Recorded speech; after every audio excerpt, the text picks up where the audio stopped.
It's interesting because Charlie's seizures he doesn't have grand mal seizures. He doesn't shake, he doesn't fall on the ground. So if you're looking at him, sometimes they can be missed. It was actually the weekend of Labor Day that I noticed he had 5 seizures, and that was the most that he had ever had. Brought him to the ER. They found that he's having a focal seizure, which essentially means that it's in one area of the brain. He looks with it. I mean, other than he's looking to the left, but he doesn't respond. And to not know what's causing it. And I was, you try at the time, let's just one test at a time. The MRI is what was the most nerve-wracking because that was going to show us if there was something wrong. Right away your brain goes to it's cancer. There's a mass. There's something causing this. And Dr. Welly came in and gave us, I think, the best news we've ever gotten is that the MRI looks great and there's nothing on it.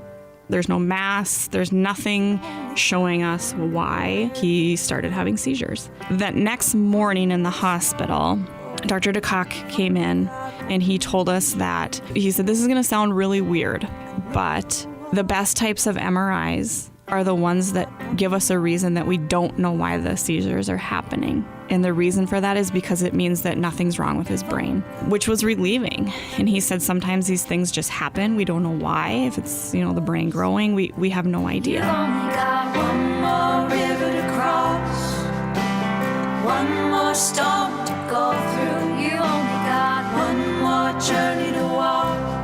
I know the water's wide. You've only got one more mountain to climb, one more hand to reach for. You've only got one more journey to walk, and you're on the other side. And the plan was he wants him to be on this medication for 2 years because sometimes kids do just grow out of this. We went in for his 2-year follow-up checkup. We actually were really looking forward to weaning the medication. About a week later, we got the results from neurology, and they said that during that EEG, as he drifted off to sleep, he had about a 30-second seizure. That was disappointing. Some more tears were shed by me, of course. But so now the new plan is to continue to do this for another year, and then we'll have another EEG to see if they're gone. And if they are, we'll wean the medication. If they're not, then we'll continue on. You've only got one more mountain to climb, one more hand to reach for. You've only got one more journey to walk. It could have been so much worse. He could have had cancer or a tumor, or the thing I tell myself is I can do this. I mean, I can deal with this. It really isn't compared to the families that are struggling with so much worse and the possibility of possibly losing a child.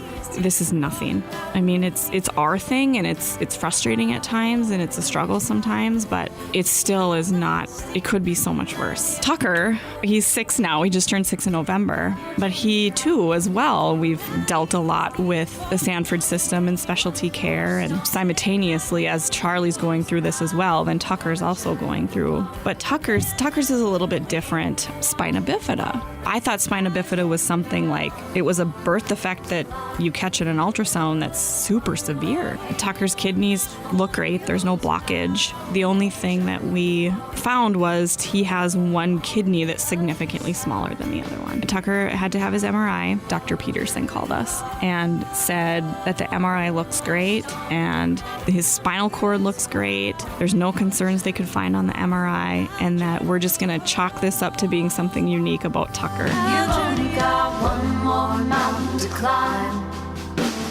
one more hand to reach for. You've only got one more journey to walk. We feel lucky, but I think even more so, we feel blessed knowing that the services are right here. I cannot say enough good. And thank you doesn't seem like enough. There's got to be a bigger word.